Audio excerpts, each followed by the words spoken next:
Now, Britain's former finance minister, Rishi Sunak, is all set to take the top job. The first Indian origin premier of the UK has a rocky road ahead as he inherits an economy that was headed for recession even before the recent Liz Truss-trigger-turmoil. Now, the outgoing Prime Minister Truss resigned after her budget tax cuts sent shockwaves through markets, bringing the pound to a record low. The UK government had to take a U-turn on most of its budget, including scaling back a cap on soaring energy bills that have contributed heavily to the cost of living crisis. Now, Monday's data shows Britain's economic downturn has worsened in October, with private sector output at a 21-month low. Experts believe that the heightened political and economic uncertainty has caused business activity to fall at a rate not seen since the 2009 global financial crisis, barring the pandemic lockdown months. Sunak, the former Chancellor of Exchequer, had warned against Truss's tax cuts in the previous battle for Premier's seat. He was proved right as the budget sent pound crashing close to parity with the dollar. This triggered yields on government bonds to soar. Sunak's premiership is getting mixed responses from the UK's citizens. Let's listen in. Someone who's been educated in Harvard knows exactly what he's doing. You know, it's the absolutely only choice. Instead of just going for, like a lot of the politicians in the road just want to be a politician in their own interest. I think he has a genuine interest in the welfare of this country. He's a low-tax, trickle-down economist. Won't work. He's got to go. Got to move aside. Now, Rishi Sunak will meet King Charles and address the nation from Downing Street. After his own audience with the King, Sunak is expected to give a speech to the country. Next party leader, but also the next Prime Minister of our great country. Thank you.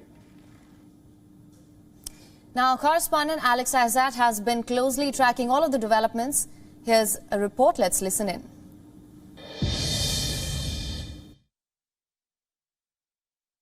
The public seem happy that there's finally some stability in government for now, but new Prime Minister Rishi Sunak will face some challenges from all corners, including in his own party. Now, a key challenge is the cost of living crisis, and especially how it will help the public.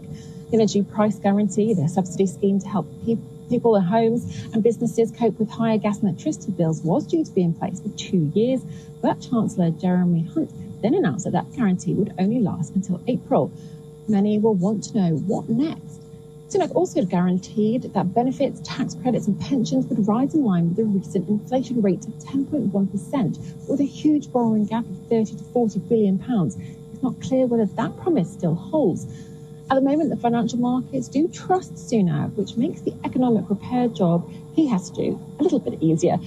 Markets have sent government borrowing costs lower, and this in turn could lead to more favourable mortgage rates. It could also mean that we see the Bank of England raise interest rates by a smaller amount. Then we have workers' strikes, activists blockading road, and an influx of migrant votes, and the promise of sending money abroad. Now, the country is demanding to be put first, and they want promises that will help them with the cost of living and will offer real benefits. This is Alex Azad for WION. World is One. Now, for more on this, we were earlier joined by writer and political commentator Adam Schwartz from London. Let's listen in. Well, I think there are multiple different challenges for Sunak. Really, some of the most difficult combination of challenges really that any British Prime Minister has faced in living memory. Firstly, just from a political perspective, we have an enormously divided party that's been deeply fractious and been involved really in a civil war for the best part of this year over the issue of leadership. So just from a political perspective, he's going to have to bring together so many different sides and also try to heal some of the wounds that came out of the bitterness of Boris Johnson's removal. And certainly we've seen some of those divisions come up only in the last few days since Liz Truss has been removed. But I think the fact that, Sunak managed to get close to 200 nominations, which is over half of the MPs he has in his party, will really go a long way in trying to assert the authority that he has over his party. So I expect certainly a little bit easier time in terms of comparing what he had, to Boris Johnson's time, certainly over the past year. So from a political perspective, I say he's got a big task ahead of him. But I think actually ultimately his successful failure of his premiership is going to be defined by the economic situation. Of course, the UK is facing historic inflation, causing major cost of living challenges for so much of the population, largely caused by a rising price of fuel and energy. So, of course, that led to the disastrous mini budget that Liz Truss unveiled just a few weeks ago, that led to this very, very difficult market reaction. And of course, that led to interest rates likely going up, and that causing implications on mortgage rates, and which, of course, caused further consequences for consumers. Now, of course, that some of that has been reversed, some of those issues have been resolved, but actually we're still facing about a £38 billion deficit in terms of public spending.